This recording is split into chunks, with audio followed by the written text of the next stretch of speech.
You've got questions, we've got answers. Hopefully they match.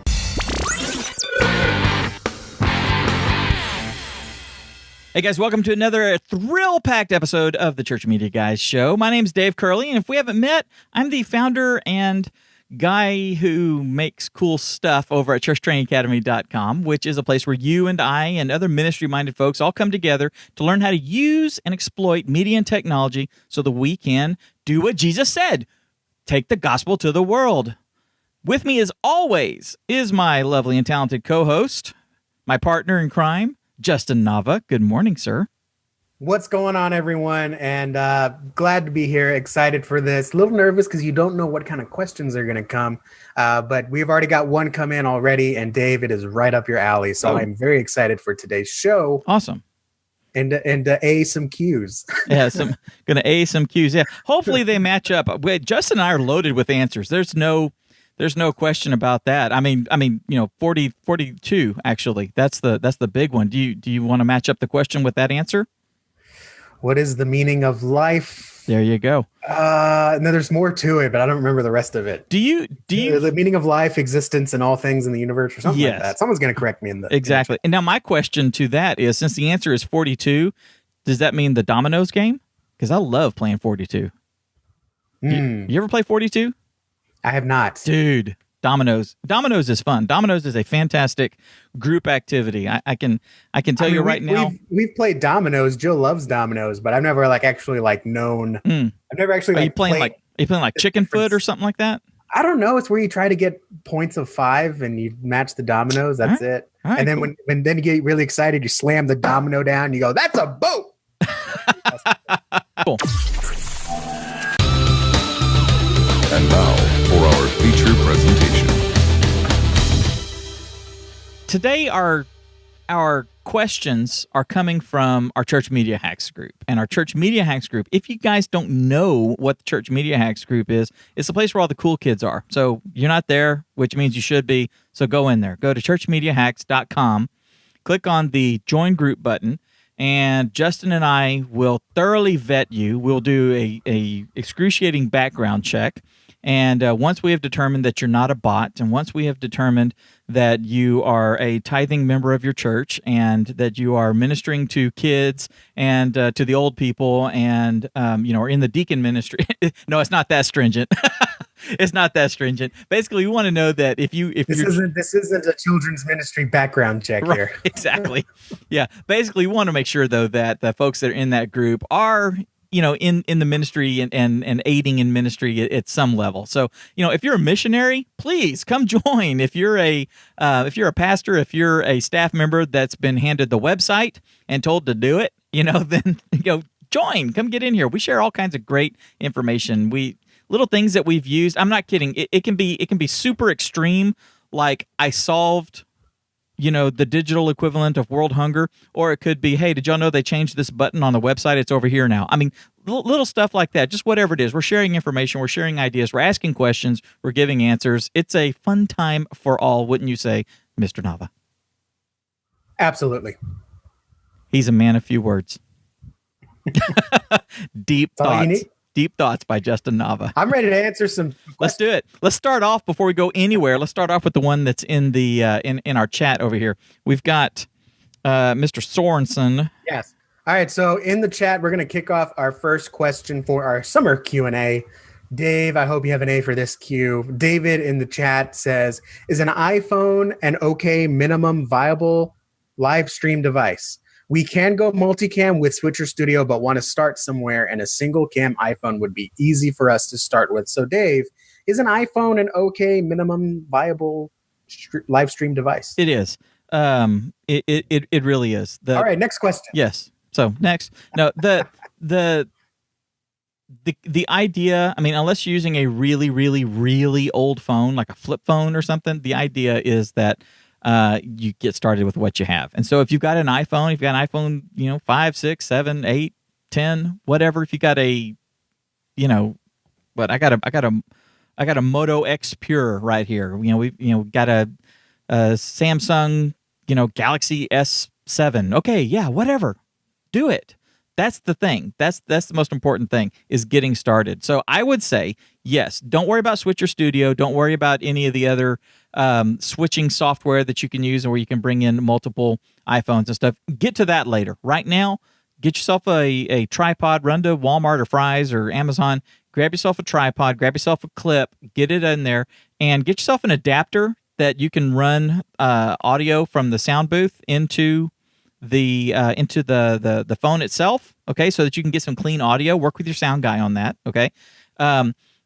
If you can't, if you're like trying to do this in the balcony with that, you're going to have this really like wide shot. The pastor's going to be, this big and stuff. I would recommend, in that case, getting down on the floor and doing it, and get like a little shotgun mic, like from Rode or something, and add that to your little rig. Basically, you're going to go from, just using your iPhone and in selfie mode, you're going to go to using indie mode. So having a shotgun mic that you can put and like basically point it like towards one of the speakers in there, surprisingly is going to be good to get started. It doesn't hurt, and you have gotten started. Just be sure you're recording as well, so that you can turn around and podcast that as well. So that's my thoughts on there. Yeah, it's absolutely a good starting point. And like we say a lot, it's your starting point. It's not your end product. It's not your goal. It's not your dream. You're not going to say, hey guys, this is so great. Look, we don't have to do anything. It's a starting point, and you may not be happy with it, but it proves that it works. And David actually used, his name was David, right? Yeah. Yes. David actually used the correct terminology: minimum viable live stream device. You start with what's minimally viable, and then you move from there. So that's exactly right. Dave, my question here that I have actually came from the Church Media Hacks group. When people when people join the group, one of the questions that we make them answer, or that we hope they answer, some of them just, I know everything, or not like that. Yeah. You're scared to ask. One of them though, it came across from the group.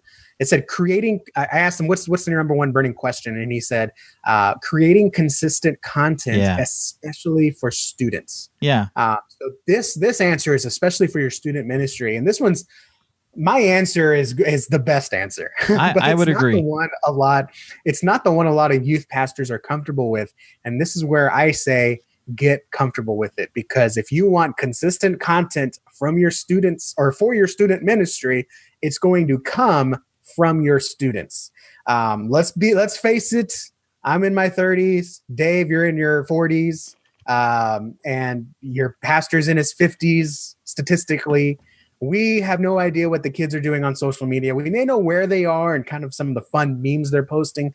But if you really want to get into the lingo and how to use it and engaging content is, your students are the ones that know what that is. So this is so hard to hear, but the best student social media content, anything, comes from students. And so actually had my own one youth pastor at my own church was like, hey, what do I do for my Instagram account? And I was like, give it to one of the students, let them run it, have a team of 2 or 3 students run the Instagram. And I'm not really comfortable with that. So, okay, well, now you're back to square one. So what I would do is, of course, you don't just, hey, Sydney, create an Instagram. Like, you create the account, the password, you monitor it.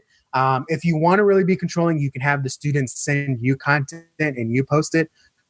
But just like an Instagram takeover or whatever platform you're on, let the students just have the account on their phone. It is some trust. It is some responsibility. But the best stuff is going to come from Devontae walking around with his camera and doing first person shots of, the open gym. I mean, that's going to, and then little games there. He's going to create memes and loops and GIFs. They're going to create all that stuff on their own. They're going to speak the language. They're going to use the right hashtags. You and I, it would take us an hour to make one engaging post. Mm-hmm. Students, it's second nature. It's their language. They just do it on the fly, and it's engaging. It creates a good presence. It shows that you're relatable. You're not some old guy taking a picture of the bulletin for Instagram. Don't do that. That's a pet peeve of mine. Yeah. Pictures of bulletins on Instagram stink. So if you really want to create consistent content, especially for students, you gotta give the control over to your students. The exception is going to be Snapchat for obvious reasons. Sure. There's accountability issues there, but Instagram, if you have a Facebook page for parents, turn it over to one of the parents. That's a thing. Twitter if you want to. The most consistent content is going to come from the students. So, and worst case, you're going to have to do a whole lot of research and waste a lot of time for something that comes second nature to them. That's right. And I understand I'm not comfortable with that, but I'm gonna throw a mindset thing out there for you, and I'm gonna challenge the youth directors and the youth workers and stuff like that. Here's the question. When you say you're not comfortable with that, is that because your youth ministry is glorified babysitting? Or is it because you're trying to raise up ministers and leaders and they're just not there yet? Okay, if your youth ministry absolutely, if you're teaching these kids, and the philosophy of our family pastor at our church is leadership starts as soon as the kid's walking. So as soon as they can, they're teaching basic leadership skills to these kids so that they grow up to be leaders and they grow up being able to minister to each other. They're mentoring. You've got a 10-year-old who's mentoring the 8-year-olds. That idea. So if you're teaching these kids and empowering them to minister, this is a ministry you can oversee, you can guide and all that, but you got to let them do it. And when they make a mistake, you got to help them through that mistake. I don't think if you pick the right kid and if you're raising the right kids, I don't think you're going to get, somebody posting a picture of a penis. Okay? I don't think that's going to happen because you've picked the right kid and you're partnering in ministry with this kid on the Instagram channel. Did I miss anything there? No, you absolutely nailed it. I mean, they're going to make mistakes just like if you were to have, your kids plan the game night, right? Yeah. Hey, I don't know why I keep just naming Sydney, but she was one of our students who was a great leader. And it was just, hey, you're going to plan the game tonight. Every Wednesday we play a game before Bible study. You're going to plan it. You're going to ref it. You're going to run it and explain the rules and all that. And they mess up. They forget a rule. They have to explain in the middle of the game. They miss a call or whatever. And, it's part of the journey. And then her brother Devontae, he leads Bible study that night and he stumbles through it and maybe he misinterprets something. It's part of the process. And so, they're going to post a blurry pic on Instagram or do a hashtag that maybe wasn't the ideal hashtag or whatever, or, it's part of the process. And I think what my mentor, youth pastor that I interned under would say is, worst case, you get yelled at by a parent, but that only lasts 5 minutes, right. Exactly. And then, I guarantee you, most of the time, you're going to have lunch with them the next week, and it'll all be okay, right? So, it may not be comfortable, but you just have to get comfortable. The next one, again, is not so much a question, but I asked when they joined the group, "What is your number one burning question or struggle?" And they said, "Staying creative." That's always hard. That's always hard. And it's kind of a mindset thing, kind of a hack that we boast about. In fact, I'm going to link to the article that we've already written on this. Staying creative, the number one thing is to have the mindset of there's creation all around me. There is inspiration all around me, and just know where to look for that. So my recommendation, if you want to stay creative, the best way to do that is two things. Number one, you need to create a swipe file. We've talked about this before. We've done a pro tip on it. Yes. Create a little file on your Google Drive or on your computer. And whenever you see, if you're the graphic design guy, you do social media, right? You need to be following other social media accounts. When you see something you like, take a screenshot of it, save it in your swipe file. And the next time you're like, I need to make a camp post. I've seen one before that I really liked. So you can go back to that post and say, okay, I like the font. That font was really cool. Or I like the positioning, or that sunset photo was really cool. I have a sunset photo just like that. And you pull your own picture up and you have that inspiration that helps you keep creative. Number two, to staying creative is to not only be creative when you're working. And this one is so hard. But you know what? Practice doing social media stuff on your own social media. Practice kind of like how they say, like when you're angry, write a letter and then put it in your drawer, or write a letter and throw it away. It's just creating for creation's sake. Just make a social media graphic a day. Don't post it anywhere, and just do some experimentation. Today I'm going to try large font. Today I'm going to try a blue-pink color scheme, and try to make something out of, a little challenge for yourself, or just try to recreate something else that you've seen. It's not going to go anywhere. It's not for work. It's for fun. And that's kind of how we learn. It doesn't stop when we grow up. Kids learn by playing, and you know what? We can do the same. So first, create a swipe file, and then whenever you need that creative inspiration, you have it saved. And number two, create just for fun. There's a lot of websites that I make or elements that I experiment with, and they're not for anyone. I just make up companies like Taco Nacho Food Truck. And I make a website for a taco nacho food truck. I don't know what a taco nacho is. Is it nachos inside a taco? Is it tacos forming nachos? I don't know, but I'm going to try to make their website, and I'll experiment with different things. All I know is I want that. Whatever it is, I want that. That's my current project. Yes. It's not going to go anywhere, but I can experiment. I can try it. And those little elements of, ooh, that actually worked. And guess what? No one paid me to waste this time. So I don't mind that I just wasted a day on trying an element that didn't work. That's for me. I'm a web guy, but you can try that with graphic design. So again, I'm going to real quick, just swipe file and then just create for fun. Just create for no one's sake. Excellent. You are a bouffant of knowledge. The next question is, like Justin said, we asked what's the biggest struggle that you're having, and we got this one, and I wanted to tackle it, and I kind of unsure which direction to tackle it. The questions said, what is your biggest what is your biggest struggle in your ministry right now? And it says getting preacher to wear a microphone during service to get good recording of every service. Okay, so the struggle that this person is having, and I understand the struggle's real, is getting the preacher to wear a microphone. Okay, now that can go a million different ways. Okay. It could be a mindset thing that we need to help him overcome, and it could be a technical problem. So let's tack it from the technical problem. Are you guys using those over-the-ear, like the Countryman style microphone, and the preacher hates it because it digs into the back of his ear, or he can't get it to be just right, and it feels weird, and it keeps, kind of coming off a little bit, and it's just not fitting right, and so he doesn't want to wear the microphone during the service? Okay. Here's a real easy fix for that. Get rid of that microphone and get a lapel mic. Okay, so that takes care of it from there, okay? Or is the preacher a person who feels more comfortable holding a handheld, and he feels comfortable pacing around the stage like a motivational speaker of old, holding a microphone and talking into it and talking to people, and, almost like a stand-up comedian.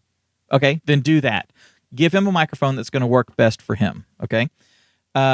Now, that aside, is it a mindset issue? We're a church of 25, so the preacher doesn't want to wear a microphone because he's got 4 families sitting right here, and they're 10 feet away, so he doesn't need any sound reinforcement or amplification. That is a completely logical thing. I don't need a microphone. I don't need to go through all that trouble when I'm talking to, 50 people that are 10 feet away from me, and they can hear me as if I was talking to them from the kitchen to the living room. Okay, I understand that. However, is your church planning on growing? If your church is planning on growing, if you're going to stay a church that meets in, a small room and has no plans to grow to where you would actually need reinforcement and stuff like that, okay, that's fine. However, it's being recorded, and we want it to be recorded because we want to share it with the people who weren't there, and we want to share it with the world at large so that they can learn from the wisdom of the teacher or the pastor. So we need to have the sound being recorded in a nice, clean way so it's an enjoyable experience for the people that are listening to it and who are learning from the pastor or the teacher. That's kind of how you approach that, okay? If you are growing, and this is just a beginning stage, and you're going to get big, start thinking and acting within budget as if you're already there. Okay, it's a mindset thing. Okay, we are a church of 1,200, even though there's 75 right now. We are a church of 1,200, and the other 1,100 haven't joined yet. Okay, but if you're thinking like that, and if you're acting as if it is that large, that mindset is going to permeate and do tons of good all the way around, okay? But in that, you will think that way as far as like the production goes for the digital elements, okay? So you're going to want to have a camera. You're going to want to have a recording. You're going to want to start live streaming it. You're going to want to have a good microphone so that the pastor's voice gets picked up, okay? Help the pastor understand that even though the people in the room can hear him because he speaks loud, the people online can't. And if you need to, give him an example. Stand in the back of the room with your iPhone, okay, and hold it up while he's talking. And then play that back to him and say, here's what the podcast sounds like. Here's what people are hearing when they go to iTunes and they click and subscribe to our church's audio podcast. They're hearing a ton of echo. They're hearing a voice way off in the background, and their impression of us is we have no idea what we're doing, and this guy is a hack. Tell them that. Say, this is the impression that people are giving, and that's why we've only got 75 people here, because the people that are looking for our church and are listening to our services are getting this, and they're thinking, I don't want to go there. It sounds like they're meeting in a closet, or sounds like they're meeting in a gym. Holy cow. Next. Okay. Let him know that. Do it all with love, but impress upon the pastor, him or her, that we need to make you look and sound as good as we can so that we attract other people. Okay? I hope that helps. Another question. Best way to get our live stream going. We kind of hit on that in our very first question about is the iPhone a minimal viable camera for getting a live stream going? Yeah, it really is. So the best way to get your live stream going, number one, is to start. What do you have? Okay, do you have your phone? Start with your phone. You started. Yay!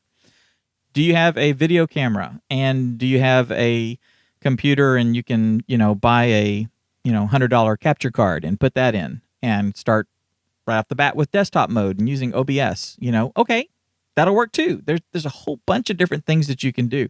Are you not at the point where you can live stream the service, but you want to add live streaming as a part of your ministry? So just focus on selfie mode and indie mode and add live streaming as a part of your ministry, not a broadcast of your ministry. What am I talking about? Go to easylivestreaming.com, get the Live Streaming for Churches the Easy Way guide, and you'll start getting an idea of what I'm talking about in there. There's some ideas in there. There's some hardware in there that you can get started with. We talk a little bit about the 4 live streaming modes in there. You'll get an understanding about where you can start. You don't necessarily have to start by broadcasting your service, okay? But if you want to broadcast your service and you want to get started, get started. I mean, like I said earlier, a tripod, a selfie clip that you can clip your phone into and screw it onto the tripod and get it pointed just right. You're going to need to get close. Okay, because unless you have like a telephoto lens that you've added to that, and again, we talk about that in the Live Streaming for Churches Easy Way guide, then you'll need to get up close. So just get up close. Just get started. That's the main thing. And then look at it and go, how can I make this better? And then start trying to make it better.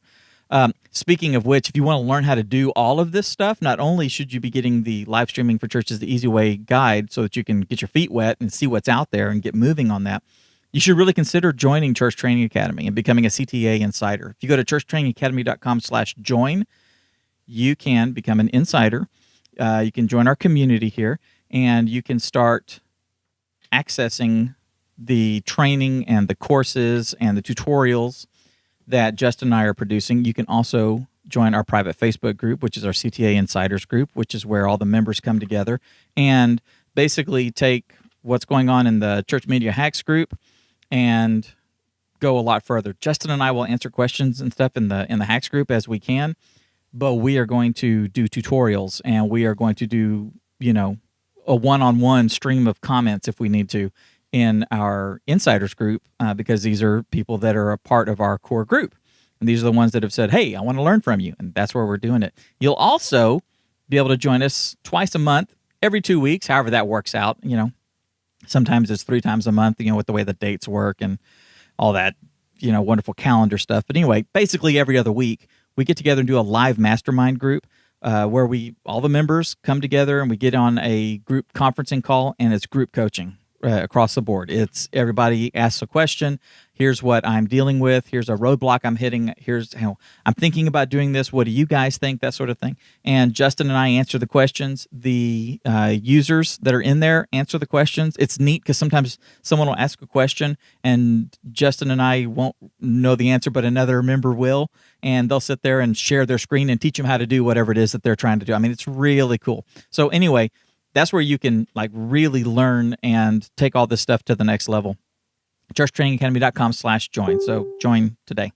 Let's see. The next question, final question. Where did the staying creative? The next one is, or the last one is, what is RTMP? Got asked this the other day in the Church Media Hacks group.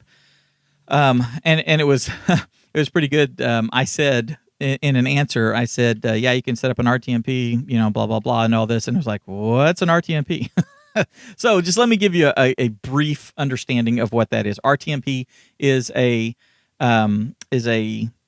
protocol basically for streaming information. Okay, and was it real time media protocol? I think is what it is, something like that. Anyway, think of it like HTTP.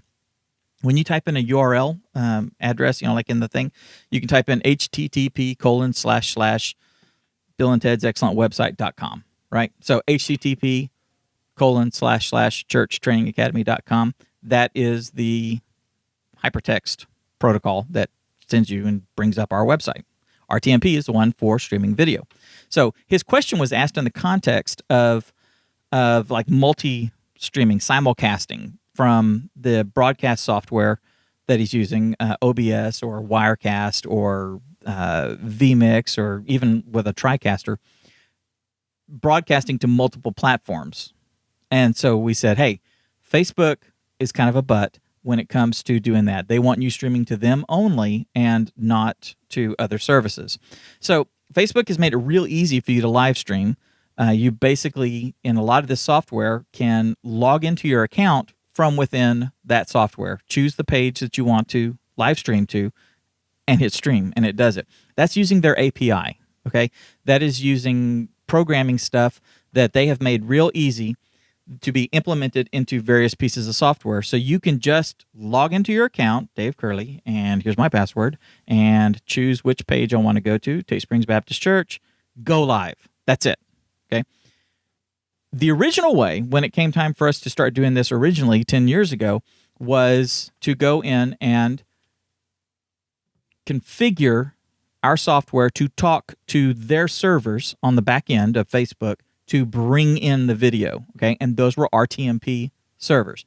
So when you would go into Facebook, or when you would go to YouTube, or go to Ustream, or at that time it was Justin.tv, it's now Twitch, you go in there and say, I want to live stream, and you click on it and it says, okay, here's your information, here's your server, and then you copy this long URL with the server, RTMP : / blah, blah, blah, blah, copy that, put it into your broadcast software, and then it says, here's a stream key, okay, which is basically an encrypted password, and you grab that and you paste it in. That information gets in there, and then all of a sudden you see a preview showing up, and then you hit go live, and then it streams. That is how you can like multi-stream to Facebook with other services. So you would have to say plug in that way the RTMP information, not just by hitting go live. You would have to actually plug in back-end server information, okay? And then you would go live. And then you could also plug in information for YouTube and other services as well, platforms, and then stream to all of them. That is what all that is. I know it's all convoluted. Don't worry about it. We've got courses that we're building out that teach you guys how to do all that sort of stuff. So if you're a CTA insider, all that stuff's going to be there. I'm going to circle back to the getting the preacher to wear a microphone thing. I see this a lot of times when we're doing like a Bible study at our church, and there may be 50 or 60 people in there, and there's going to be a Q&A time, and we've got somebody with a microphone, kind of walking around and handing the microphone to anybody sitting in the audience that's going to ask a question, and invariably they say, oh, I don't need the microphone, I got a big mouth. Okay. People just don't understand acoustics. People don't understand the way a room is built. People don't understand that sound waves when they hit somebody, that person can get them. The person on the other side, the sound waves are blocked and they don't get as much of that sound. And the more people that are in the way, the less the sound wave gets to their ears. So even in a room of 20 or 30 people, you got a bunch of people in there that are making these little minute noises and stuff is going on, and you're asking them to focus on something that's happening 25 feet away. And if it is dead silent in the room, maybe they can hear it. But otherwise, people have different hearing levels and they need reinforcement, so they need a microphone, so put a mic on. Do you have to wait? Yes. Let the guy get over there and get you a mic. It's just real simple. If you're standing in a group of 5 people, you don't need a microphone. If you're going to be talking to anything of any size other than, and I'm not kidding, this is just, I'm not even talking about for recording. I'm just talking about public address. A Sunday school room with, that is 12 feet from the speaker to the back wall, and you've got chairs sitting right here, and everybody is within 10 to 15 feet of you, and that's it. That's one thing, okay? You're in a 20 by 15 room, and that's it, okay? But if you're in an auditorium, which is a big volume, and you're on a stage, and it's 25 feet to the first pews, and even if the first pew in the first little area in the section is taken up, you've still got people in there that need to have that sound reinforced in that room because there's big volume that is going to suck some of that sound out. So just do it. So there you have it. We've answered some of your questions. And guys, by all means, keep all the questions coming. We want to hear from you. So if you're in the Church Media Hacks group, start asking away. Justin and I are kind of keeping a log of the things you guys are talking about and the questions y'all are asking so that we can come and share it with all the folks that aren't in the Church Media Hacks group. So if you have questions, by all means, leave them in the comments of our show here. Leave them on our webpage. You can email Justin and I if you know how to email us. And then, by all means, ask your questions in the Church Media Hacks group. Guys, thank you so much for watching. Take everything that we've been learning here on this show and all the other shows that we're doing and on the website and in the Hacks group and all that sort of stuff. Take all this knowledge and use it to go change lives.